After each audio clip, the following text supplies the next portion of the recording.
O grupo Onyx-Can é pioneiro quando o assunto é cannabis medicinal, transformando ciência em saúde.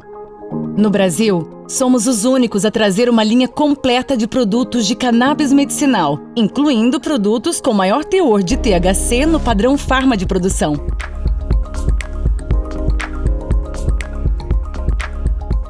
Nossa missão? Melhorar a saúde e qualidade de vida.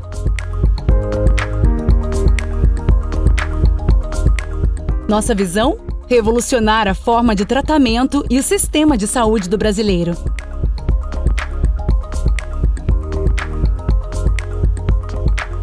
Nossos valores?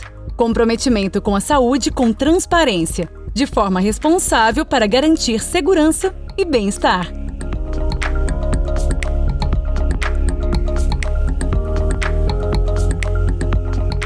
A Onyx-Can conta com 4 pilares estratégicos que garantem a eficiência do tratamento canabinoide. São eles: educação para o médico que busca aprofundar seus conhecimentos de forma científica e para o paciente que busca informação para um tratamento seguro de cannabis medicinal. Inovação e tecnologia digital para o acesso do paciente ao tratamento médico. Farmacêutica com uma linha completa de produtos de cannabis medicinal, tendo uma linha própria de produtos. A Tegra usa Line, a Tegra Euroline e a Tegra Nanoline. E ainda possui acordos internacionais exclusivos com a MGC Pharma e Citec para importação de produtos, incluindo pesquisas científicas e registro de produtos fitoterápicos e naturais, com tecnologia farma de ponta, dentre eles com a parceria da MGC Pharma para 7 produtos oncológicos e 1 para Covid. E na divulgação de notícias, casos de pacientes e pesquisas, por meio da maior fonte de informação da medicina canabinoide brasileira, o portal de notícias Cannabis e Saúde, incluindo o Medical Cannabis Summit, o maior e melhor evento de cannabis medicinal do Brasil. Se o assunto é cannabis medicinal, o grupo Onyx-Can oferece o que há de melhor e mais moderno, incluindo informação, educação, tecnologia e saúde, com transparência, segurança e responsabilidade.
First, thank you so much for inviting me. This is a real honor and a pleasure to talk at all about looking at the impact of medical cannabis, which is something that we spend a lot of time on. We know that cannabis has been around forever. This is not something new. In the States, we act as if this is something new, but it's been around for thousands and thousands of years. And it was first legalized in our country in 1996. And I understand in Brazil, there's an awful lot that's happening. It's very exciting. But it's also important to understand what we know and what we don't know. And I think that many of you already have a good sense of that. I can tell you that, I guess in the spirit of full disclosure, I spent many moons, many decades actually, looking at the neurobiologic impact of recreational or adult use cannabis. Adult use cannabis and recreational cannabis, very different from medical cannabis. I just want to make this clear. But it's important to remember that what we know so far really does come from studies of recreational consumers.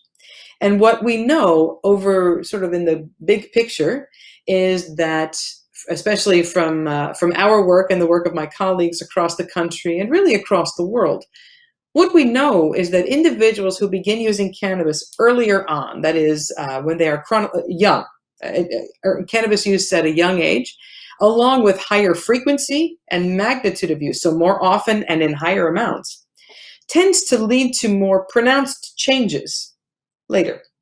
And those can be seen on measures of cognitive performance. We've published on this quite a bit.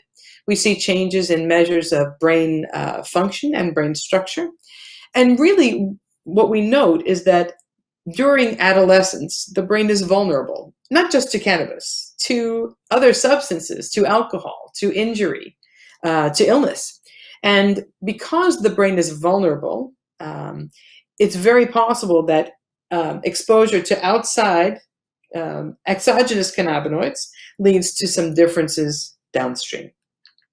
I can tell you that, again, most of what we know from cannabis comes from studies of recreational consumers, despite the fact that in this country alone, we legalized medical cannabis use first in 1996. That's a long time ago. However, we're doing the best we can. Since 1996, we've had a huge, what many people call the green rush here in the States, with the majority of states at this point legalizing medical cannabis use. The majority of states actually have legalized medical cannabis use. Just 2 days ago, we had a number of other states legalize recreational or adult use cannabis. Massachusetts has both recreational and medical cannabis use approved.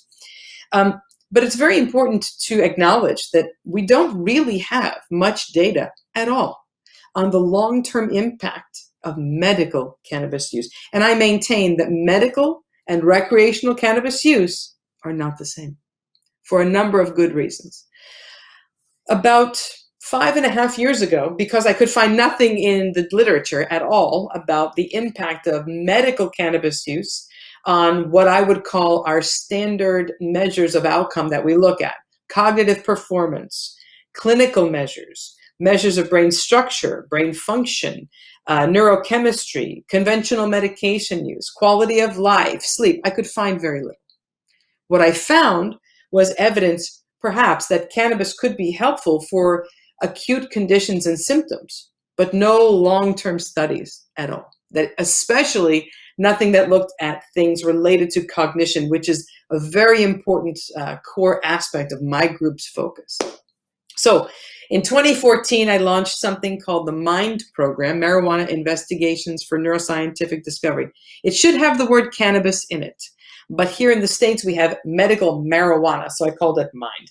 And this program is really dedicated to understanding the impact of medical cannabis use on areas like cognitive performance, clinical state, quality of life, conventional medication use, and of course, measures of brain structure, function, neurochemistry, as I mentioned, sleep, all these other things. The program supports a number of different projects, all designed to look at the impact of cannabinoid-based therapies on a range of outcome measures for any indication or condition that patients are interested in using medical cannabis. And the program, so far, thankfully, has been able to use longitudinal, observational, cross-sectional survey, and finally, clinical trial models, which has been very, very helpful. So I was going to start by showing you, but now I will describe, some of the data from our ongoing longitudinal observational study. This is the first study that we launched, and it's basically a study that's designed to look at things like mood, anxiety, sleep, quality of life, and of course, cognitive performance.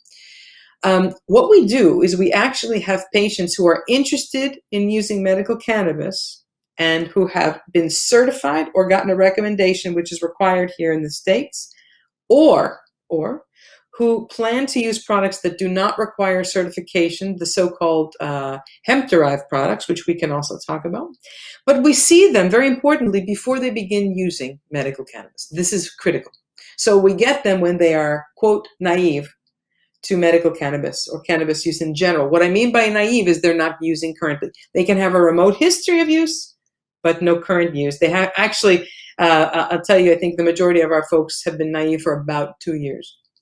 What we do is we bring them into the lab, and this is pre-COVID. We've shifted things a little bit with COVID, but we bring them in and they complete a very comprehensive set of assessments with regard to clinical and cognitive diagnostic assessments, a neuropsych protocol. They do a range of measures in the lab, and where we can, those people also undergo neuroimaging. They can use medical cannabis or plan to use medical cannabis for any symptom or indication that has been approved. And what we do in this program is when patients finalize or settle on a regimen, we actually have their products, their most commonly used products, sent to an outside laboratory for cannabinoid constituent profiles. So we know what their products contain, because as you know, sometimes what the label says and what's in the product are very different. We also quantify actual exposure to cannabinoids using a measure that we developed, and we can actually measure specifically how much THC or CBD, those are the two primary ones we're spending time on, but we're very interested in other cannabinoids. But how much THC and CBD patients are exposed to on a weekly basis, and we base that on information from laboratory analyses, certificates of analysis from the product, and product labels that the patients purchase at their dispensaries. In order to get into these studies, they have to be over the age of 21. They have to be certified, as I mentioned, but not already using cannabis, can use for any indication, and they can't use regularly or recreationally for at least the last 12 months. So a 1 year minimum of abstention from regular or recreational use. They cannot have a positive THC screen at baseline. That's exclusionary. And we have other exclusions, including things like a history of psychotic disorder, pervasive neurologic condition, or medical disorder that would interfere with the testing, and a minimum IQ of 75. What I can tell you about our patients that I was going to present this data on, that you'll see, is in the first 50 or so patients that completed at least baseline. Now, what happens is they come in at baseline, as I mentioned, they do this very comprehensive assessment. We see them again in person after 3 months, 6, 12, 18, and 24 months. But we talk to them by phone and now via Zoom very often, every other week typically. So we have data that I was going to present on at least, I think it's 54 patients who have done a baseline and at least one follow-up. And I can tell you that in this sample, their average age is just under the age of 50. So these are not teenagers or adolescents, where we've spent a lot of time looking at the impact of recreational cannabis. They're well educated. By and large, they have completed college. They are predominantly female. I think it's about 34 women and 20 men. And their duration of abstinence from cannabis is almost 2 years. What are they using for? I get this a lot. Primarily pain. Pain is the number one indication or reason that our folks are using cannabis, which mirrors what we see in this country and across the globe. Right behind pain, we see patients using for anxiety or symptoms related to PTSD, sleep, mood, issues with regard to things like attention, and then classic other. What is other? Inflammatory bowel disease, chronic migraines, things like this. We've quantified THC and CBD exposure between baseline and 3 months, 6 months, and 12 months. And in this sample, I can tell you, these folks are using more CBD-based products, or products, excuse me, let me rephrase, more products that are high in CBD than higher in THC. Doesn't mean they're not getting THC, they are, but there's far more exposure to CBD than THC in this sample, which is one of the primary differences in my mind between recreational or adult users and medical patients. Very often, the products that are chosen describe the groups, right? Medical patients are looking very often to simply address symptoms and conditions. They're not looking to get high, which is the goal of my recreational consumers. They want to change the way they feel, or feel euphoric, or feel, quote, high or stoned. My medical patients very often say, I would like anything but that. I just want to be able to sleep. I just want to be able to go for a ride with my husband. So they're not looking for the same thing. And as a result, they choose products with higher contents of non-intoxicating cannabinoids very often, not exclusively. Some of the measures that we do include self-report scales of things like mood and clinical state. And these include things like the profile of mood states or the PALMS, the Beck Depression Inventory or BDI, the Beck Anxiety Inventory or BAI, State Trait Anxiety, the Pittsburgh Sleep Quality Index, a medical outcomes form. And in terms of our cognitive measures, these are just a few of them. We focus on frontal executive tasks. So these are tasks mediated by the frontal part of the brain. And the reason for this in this particular set of studies is because I'm very interested in understanding the potential differences in the impact of cannabis in our medical patients with regard to cognitive performance. What we have seen and documented repeatedly, not just me, but others across the globe, is that there are decrements or difficulties with tasks mediated by the frontal cortex in our recreational adult users, probably because they're using during a period of vulnerability with regard to brain development. The question here is, would we see the same things in our medical cannabis patients who, as I mentioned in this study, are almost 50? So when we look at the impact of medical cannabis use, starting first with clinical ratings, I can tell you that for things like the profile of mood state, the BDI, the BAI, so measures of depression, anxiety, and of course, quality of life, what we see overall, I'm going to give you the take home, is improvements at all visits relative to baseline for the PALMS and the BDI. We see improvements relative to baseline at 6 and 12 months for the Beck Anxiety Inventory, improvements on the State Trait Anxiety Inventory at 6 months. We see improvements on the trait form of anxiety at all visits. And we see the short form quality of life measure improving significantly over time. Again, improved energy and pain at all visits. At all visits. We see sporadic improvements on measures of physical, emotional, and social function, but very important. Overall, we don't see decrements in these measures. We see improvements. When we turn to measures of cognitive performance, specifically executive function measures, again, those mediated by the frontal cortex, these include tasks like the Stroop color word test, where people have to inhibit an overlearned response tendency. For example, the word red printed in green. Your brain would like you to read the word because it's an overlearned response tendency. You can't help read a word printed in your native language. Instead, I ask that they inhibit reading and instead name the color. So that's the interference condition of the Stroop. Trail making tests where subjects have to alternate connecting dots, number, letter, number, letter. The Wisconsin card sorting test, sort of a gold standard measure of frontal executive function. Subjects have to sort and come up with a correct rule using only the feedback from the examiner, correct or incorrect. Once they get the correct rule, without them knowing, the rule changes, and the idea is how long it takes them to utilize feedback and change their behavior. Frontal executive task. What do we see? Relative to baseline, on the Stroop color word interference task, we see improved time. Again, across our visits. For the trail making test, we see faster time at 3 months and very similar performance at 6 and 12 months. We don't expect practice here because there's alternate forms, but they're getting better on these tasks over time. With regard to the Wisconsin card sort, we see more categories completed at 6 months and fewer errors at 12 months. This is very, very important. They're not getting worse, they're getting better. Other measures, things like the letter number sequencing task, where a jumble of numbers and letters are given to a subject or a patient at once, and they have to repeat them in numerical order first and then letters. We see improved performance at all visits. For things like verbal fluency or phonemic fluency, what we see, again, this is subjects have to name words starting with a particular letter. Improved performance after 6 months, very similar performance maintained at 12. So this is very, very important.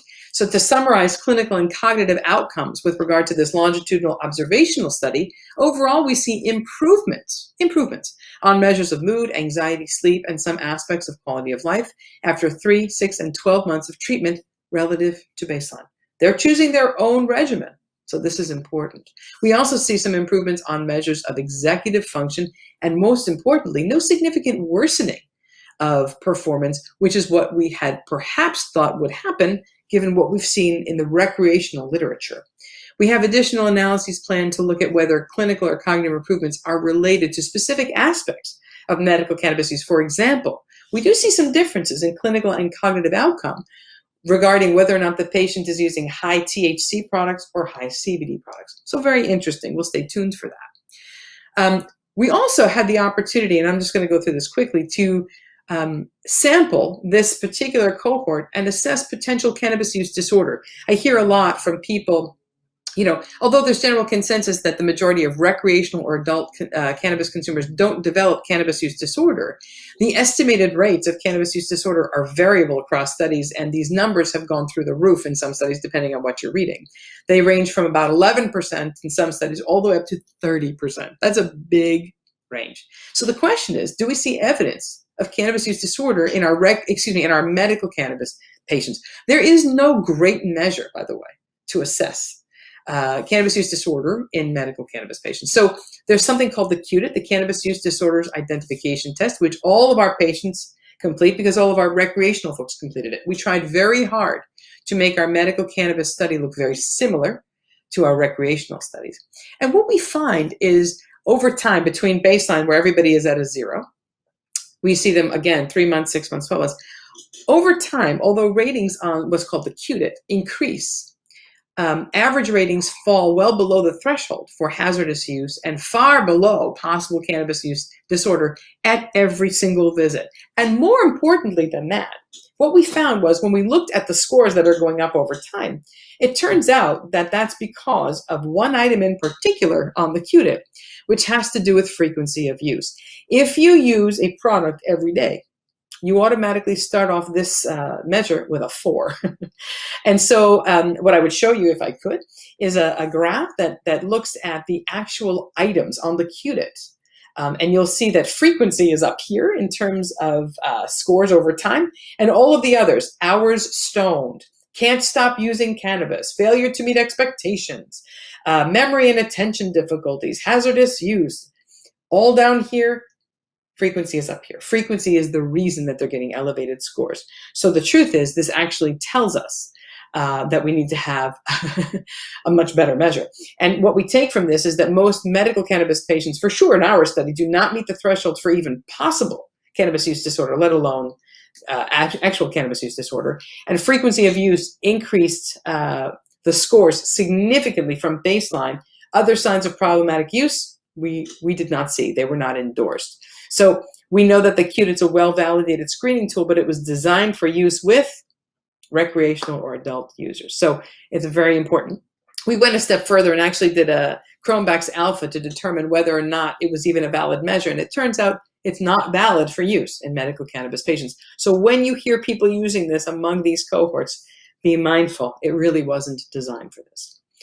So when I think of our longitudinal study, what we can take from this is that our clinical data demonstrate areas of significant improvement over time in mood, anxiety, sleep, and quality of life. We generally see improved performance, not decrements in performance on measures of executive function. Again, very important given what we've demonstrated and seen in other areas of the literature regarding recreational or adult users having difficulty with those types of tasks. We see very few signs of problematic medical cannabis use over the course of 1 year of treatment. So 1 year of treatment, very little in the way of problematic use. Reasons for clinical and cognitive improvement, people ask, why do you think they're getting better? May be related to the medical cannabis products that they choose. For example, products with a broad cannabinoid constituent profile, specifically high in non-intoxicating cannabinoids like CBD. It may also be that their symptoms are better. I'm using a product and I'm sleeping better. And if I'm sleeping better, actually, my mood is better and I can perform tasks more effectively. We also know the age of the consumer is important. Let's be honest. At almost 50 years old, these folks are beyond the period of neurodevelopmental vulnerability. We're going on the other side here, right? There's also a number of additional variables that could be at play here that we have to address in future studies. We have begun to enroll a group of what we call treatment as usual patients, so patients with similar conditions and indications as our medical cannabis patient cohort, but who are not using medical cannabis. And interestingly, very interestingly, so far, they do not show the same pattern of improvement over time. We have some double-blind clinical trials which will help us assess whether specific constituents are actually going to help versus not be so helpful are currently underway. But overall, our data suggests that it may be a safe or a safe alternative or adjunctive treatment for some patients. So medical cannabis may be safe and advised for some. Very quickly, I'm going to just breeze through. We were fortunate enough to be the first ever to do a whole plant full spectrum, high CBD sublingual solution study for patients with moderate to severe anxiety. It's an open label to double blind trial. We completed the open label phase. And it's a 4-week study, so 4-week active treatment. I formulated the product using a base that I had to use for this study. It's approximately 10 mg per mil of CBD and about 0.27 to 0.29 milligrams of THC per mil. It's a sublingual solution, so it's administered and held under the tongue. And as I mentioned, it's full spectrum. I will tell you that all of these folks come in every week and we give them that same very comprehensive litany of measures, although we do testing, cognitive testing, only at baseline and after 4 weeks of treatment. And interestingly, in this sample, to get in, they have to have, as I mentioned, at least moderate levels of anxiety, which they do. If I could show you these slides, you would see that. But in our sample, it's quite striking, actually. We enrolled 15 patients. 14 completed with no issue. 1 actually used a recreational product with her partner, so we discontinued her just to be safe. The study drug was incredibly well tolerated. No serious adverse events at all for any patient over the month trial. We had no psychoactivity or intoxication reported, and we assessed it quite rigorously. And on average, we found that patients used about 3.5 mils per day. They're self-administering, so everybody's, quote, pull, and that dropper is a little different. That's a daily equivalent of just under 35 milligrams of CBD and about 0.8 milligrams of THC, so less than 1 milligram of THC per day. What did we find? Relative to baseline, what we saw, so baseline to 4 weeks, significant improvements in measures of anxiety. The BAI, something called the OASIS, and the Hamilton Anxiety Scale all showed significant improvement. We also saw significantly improved ratings of mood as measured by the BDI, that's the Beck Depression Inventory, and the profile of mood states. Relative to baseline, we also saw significantly improved ratings of sleep quality, very, very important.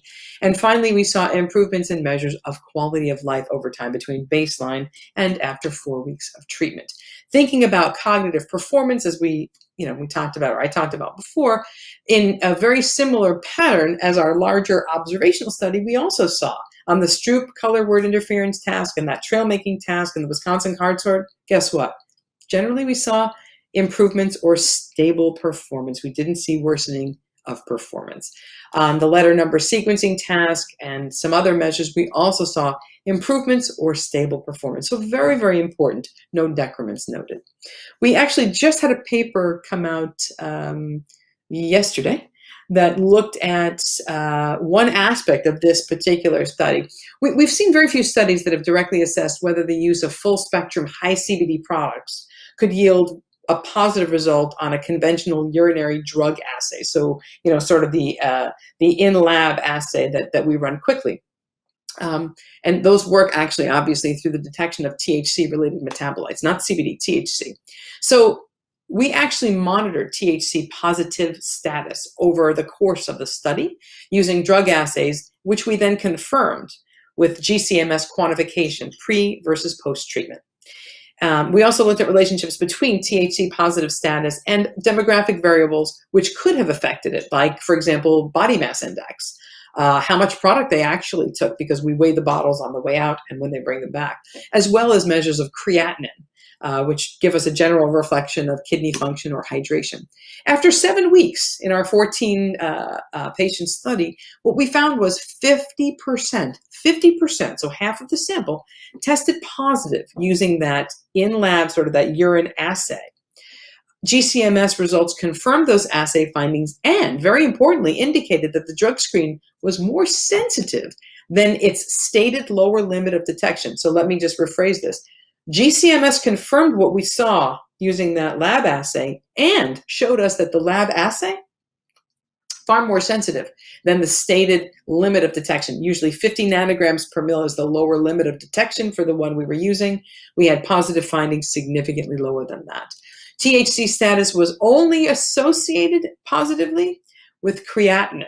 We saw no associations with any other variables. So it didn't matter how much product they were taking or their body mass index. So some people took more than 3.48 mils, some people took way less.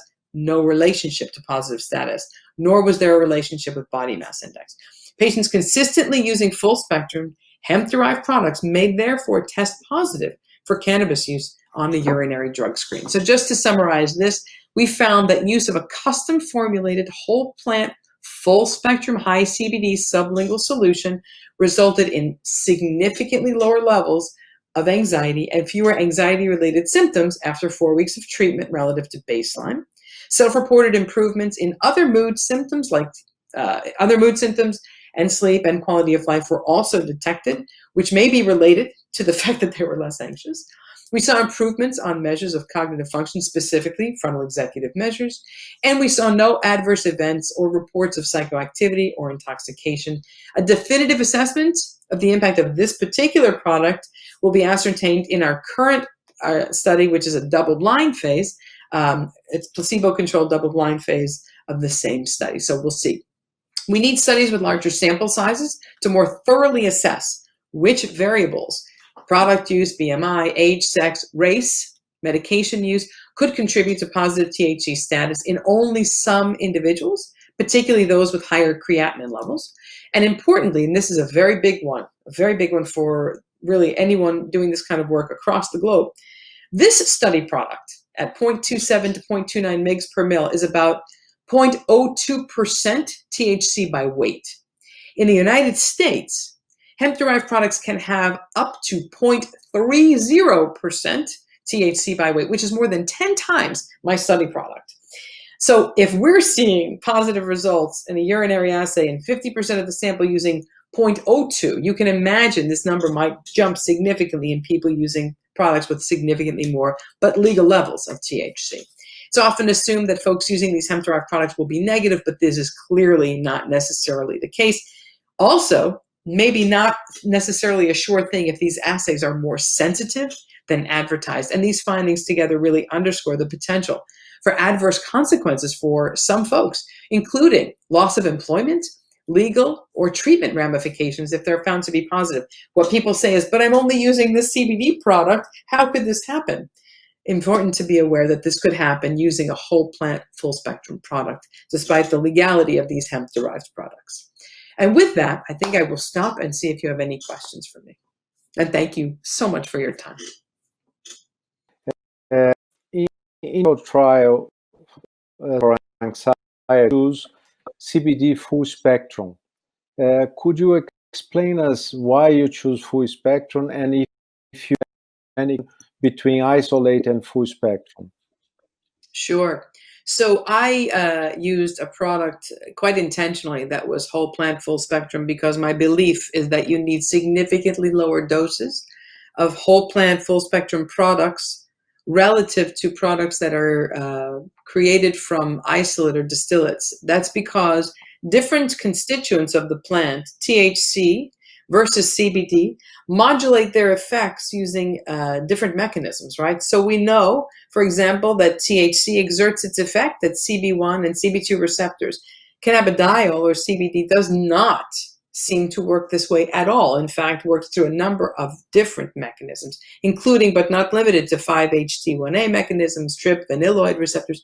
So my thought is that if you use something that's a full spectrum where you have different constituents as opposed to just one, you are more likely to have higher efficacy because you're sort of coming at the symptom or the condition with multiple mechanisms in place. That's the feeling. We don't have a ton of data to support this. However, what we know is that people talk about the entourage or synergistic effects of different cannabinoids, terpenoids, flavonoids, etc., versus single extracted compounds.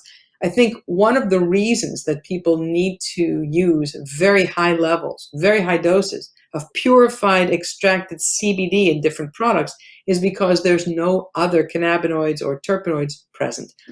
Remember that other cannabinoids, even though we call them minor, likely play very significant roles in biobehavioral health. The same is true of terpenoids. So I think you get a much better response from a full spectrum product than a single extracted isolated compound. That's my thought. We have an arm of this study, the double-blind, placebo-controlled study, that is going to look at the same extract I used with everything else pulled out but the CBD. And so we'll let you know. That's great to know. Thank you very much. It clears, especially even in the tests that you found some traces of THC, even using a very small quantity of THC. The results, as you said, were very good. And I imagine that this amount of THC has no euphoria or dysphoria effect for the patients, right? None. And I'll tell you, we looked very, very closely at this using a side effect profile. We query them. And remember, we see them. We see them every week and we talk to them. There's nothing. No one reported psychoactivity. We heard one patient talk a little bit about increased somnolence, so he felt a bit sleepy. We're not sure if that was the product, but this is certainly not a serious adverse event. And the most concerning thing for me is that, remember, in patients with anxiety, the last thing you want to do is exacerbate symptoms of anxiety. My feeling is, and I think we've seen this in the literature, THC at very low levels is anxiolytic, that is, it reduces anxiety, and at very high levels is anxiogenic, it increases anxiety. So I'm very mindful when we are formulating or thinking about next steps and the next studies to keep a very close eye. It should be, for many cohorts, low, but not no THC. I understand that the regular medicines that you found in the market for anxiety, they normally perform over one neuroreceptor. When we talk about cannabis, especially the full spectrum, how do you see the action to reduce the anxiety? It's a great question. And I think we don't have a ton of data yet here that will give us empirically sound footing, upon which we can really make these claims. But my feeling is, I think you're alluding to this, I think that a whole plant full spectrum product with different cannabinoids present. So our study product has obviously high CBD, very low THC, but it also has cannabichromene, cannabinol, cannabigerol, so other constituents, and it has a full terpenoid profile. Each of these things modulates some kind of effect using different mechanisms. Cannabichromene, for example, in many cases has been shown to be quite significantly anxiolytic. So I think you're going to get a compound effect when you combine these things together versus a conventional Western medication designed to address a symptom that modulates its effect one way. To me, a full spectrum or even broad spectrum products are more likely to get at the symptom or the condition in a more holistic way than a single extracted compound. Great. Okay. Your studies also show differences adult patients and teenagers, for example, because a teenager development is still under construction. So what is the safety about using THC medicine to young people, to teenagers? I think that most of our work in recreational or adult consumers of cannabis has demonstrated that there is a period of vulnerability during which time the brain is very sensitive. And again, not just to cannabis, but to so much. And it's possible, doesn't mean for everybody, but it's possible that exposure during that critical period could result in difficulties down the road. When the brain is fully developed and we are no longer as vulnerable, it's less likely that you're going to sustain longer term. I don't know that I would use the word damage, but it's less likely that you may have more difficulty downstream. So I think for younger people, there's been a lot of discussion about how to keep them safe from cannabis because recreational cannabis use is very popular. And actually, in addition to that, we also see products here in the States with THC levels that have gone from 4 or 5%, many decades ago, to now the average in this country, flower product is 17%, 18%, but we have concentrates. You know about things like oils and hash dabs, butter, all of these terms that typically describe the consistency of the product. These products have THC levels that start at about 35% and go north. Some of these exceed 80, 90%. So that's a very different scenario. and some of these products are designed to be taken all at once, like a dab, a hash dab. People tend to, light these things and they vaporize and they get one giant bolus filled with a very high THC product, which is very likely going to have a different impact than using a lower potency product over time. So I think it's very important to be mindful that we are not all created equally at the same time of life, and that when we're young, it's a time to be cautious. Doesn't mean everyone will have trouble. Doesn't mean everyone will not be able to do things. But I think if there's any question, we always want to err on the side of being mindful and limiting or mitigating risk. Some studies have demonstrated that the presence of things like CBD, some of the non-intoxicating constituents, when they found them in hair samples, those folks with any detectable CBD on board did better on these tasks, these measures, than people without any detectable levels. People have hypothesized that CBD and other constituents may be neuroprotective. I think it's early on to say that, but I'd love to be able to demonstrate that one way or the other using empirically sound data. Very well, that's great. Tell me one thing. In the studies, the primary use was for pain. Can we understand if what kind of pain? Is for chronic pain? Is for a more severe pain? Do you make any difference between those? It's another great question. So our folks, we had, again, they had to endorse a primary indication of pain, which meant that it's so severe they're looking for something to help with their day-to-day. With that, we do specific ratings of pain in terms of intensity, duration, etc. We allowed people with musculoskeletal pain and neuropathic pain into the study, and there are different cohorts. And my hypothesis is, and I can't say too much about this, but my feeling is those two groups, musculoskeletal and neuropathic, will respond differently to different types of cannabinoid-based treatments. But yes, our sample is heterogeneous with regard to the types of pain people have. We are now actually looking specifically at just pain as an indication. I have an IND, approval for investigational new drug from our government to formulate a product, or two products actually, designed to treat symptoms of pain. So those will be a little bit more focused, and I'll be able to say a little bit more, I think, definitively about this pain versus that pain in response to specific study products, if that makes sense. Dr. Stacy, in the beginning of your presentation, you said that is very different, the medical use of the adult or recreational use. Okay, but my question is the following. People that smoke marijuana joint can relieve the pain, kill the pain. We have patients with multiple sclerosis or also cancer that smoke a joint and stop having pain. So it's an adult use. They are smoking a joint of marijuana, but also having medicinal effects. So this is not, we can't say it's medical use of cannabis. We can't say it's medical use of cannabis in the recreational consumers, you mean, who are also feeling no pain, for example? One use, smoking a joint can be both recreational and medical use at the same time. Absolutely right. Listen, and there's undoubtedly there are millions of people who say, I hear this a lot, I just smoke because I want to take the edge off and chill out with my husband. Okay, so I'm in psychiatry. Let's take this one step further. Take the edge off. Do we mean anxiety?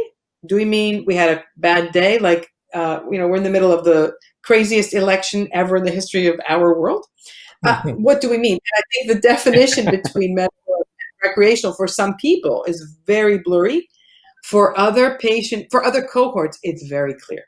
And I'll tell you, for example, when people say, I don't want to be high, I only want to use enough to have this symptom or that symptom relieved, clearly they're not looking to be high.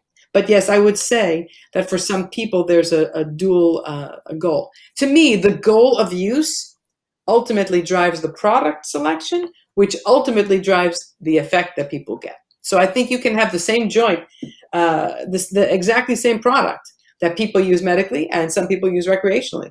The question is, what's the goal of use? And very often, if it's the same product, you find that the recreational people use a lot more than the medical people. They use it in the morning and then at night. The recreational people might use it 4 or 5 times. I'm just using an example. So I agree with you. It's not a cut and dry thing with regard to the products, for sure. Dr. Gruber, in your program, Mind, Marijuana Investigations for Neuroscientific Discovery, you have so many studies, and I understand that you are involving physicians and scientists all over the United States, at least.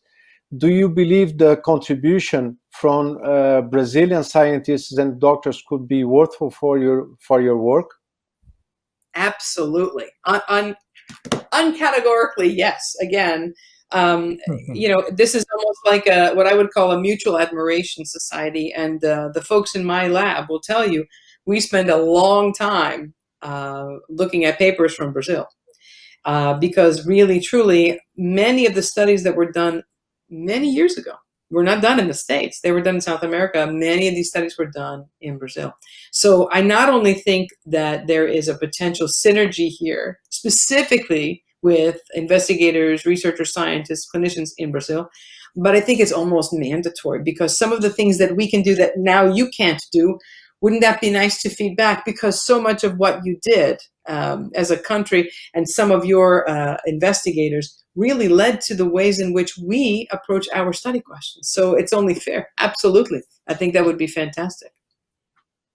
That's great to know, because you remind us that from the beginning of the 60s, when Dr. Mechulan in Israel were making his studies, here in Brazil, Professor Carlini and his group were making studies as well. They exchange information that was very important at this time. And there are many doctors and scientists that here in Brazil has been studying cannabis for a long time. So your invitation is more than welcome. We look forward for our audience to join us in order to have part with you with the MIND program. I look forward to it. It would be fantastic. And again, it would be an honor. Again, it's funny when you have your students, your postdocs, your lab personnel reading papers, all of which, or the majority of which, come from one part of the world, and that's been Brazil. And these early studies of CBD all came from you. So we are delighted. Okay. Yes. So last question, Dr. Gruber. You told before about the elections, the craziest elections ever. But in these elections, 5 states legalized marijuana in some kind of way, medical or recreational. So more and more states are legalizing marijuana there in the United States. So what does this mean for researchers as you, and what are the main challenges you faced in the United States for your studies in this field? That is a complicated set of questions you've just asked, but I will answer. Yes, in fact, the majority of states in this country have fully legalized medical cannabis programs. The majority of states. There's very few who have what we call limited programs, where it's only CBD, and there's only 2 states in the country with no access. A growing number of states in this country now have legalized adult or recreational use. And what that means, and what that should signal to everyone in the world, not just here, is that people are invested and interested in using cannabis. It's not going anywhere. It's not. So it's up to us to try to figure out best practices, best ways to inform our most vulnerable consumers, our adolescents and our kids, are people who perhaps have a higher predisposition for psychotic disorders. We have to be mindful of that. But to be very clear that there is an absolute mandate for all of us across the world to push research forward. Patients, for the first time ever, are doing things that the rest of us then say, oh, you use it for that? Let me see if there's any evidence. Usually it goes the other way. We see that there's some utility, even if by accident, that we give it to patients. Patients come to us and say, I tried it over here and it's working. Okay, this is not how it should go. It should go the other way. In terms of the difficulties and limitations here in the States, cannabis sits in the most restrictive class of our Controlled Substance Act. And so what happens is you have to have a Schedule I license to conduct studies that utilize cannabis, even if that product, like in my clinical trial, legally meets the definition of industrial hemp, but it was derived from cannabis, 0.02%, so it's legally hemp, came from a cannabis cultivar. So it is not easy. Now, in the United States, in 2018, we had the passage of the Farm Bill, which allows us to use hemp-derived products, but still very low levels of THC in products created from those cultivars. So this has been a huge difficulty because it's a Schedule I license. It's a Schedule I drug, so it makes it difficult in terms of access. And you certainly can't just administer these things to any population you want. On top of that, our government is we have a single source for cannabis that can be used in clinical trials currently.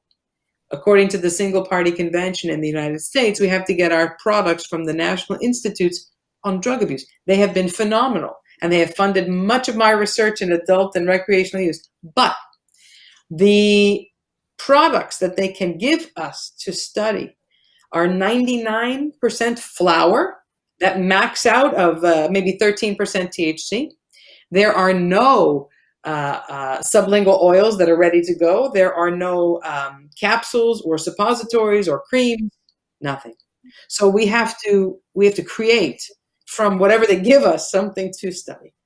And it doesn't resemble anything at all that our patients will get at a dispensary. In the best of all possible worlds, we should study what our patients are getting and using in real world situations. That's the thing. I made this product to be very similar to products that you can find from industrial hemp sources. So these are some of the limitations that we deal with. Dr. Gruber, I cannot miss this opportunity. Maybe in a few hours more, we're going to know who is going to be the new president of the United States. In your opinion, do you believe that the new president could change federally the regulations and the restrictions that you already, or that you're saying that you still have in the United States, and this can change the medical use of cannabis in USA? It's an interesting question. I think it will depend on who wins. And there has been a lot of concern and a lot of reticence about just legalizing cannabis or descheduling cannabis, which has been proposed. There have been a number of initiatives proposed that would expand access for people like me, for people like, people who are interested in studying cannabis, who are legally and legitimately assessing, these products, which perhaps could move forward. The big problem that we have is that despite states' legal status of these products, the federal government status makes them illegal. So for some universities or hospitals that are very worried about status, they can't conduct these research studies. So that could change depending on the protections that would be afforded to researchers. I don't know. We'll have to see. I remain optimistic, but cautiously optimistic. So. Okay. I'm very optimistic. Thank you very much indeed. Of course, of course. So we are. Well, this has been wonderful. Thank you again so much for your time, and it's been a real honor and a pleasure. Thank you very Stay much safe. indeed. It was a pleasure. Be safe. You too. Thank you. Thank you, Dr. Gruber. It was Thank great. you. Great. Marcus, Really thank you. great.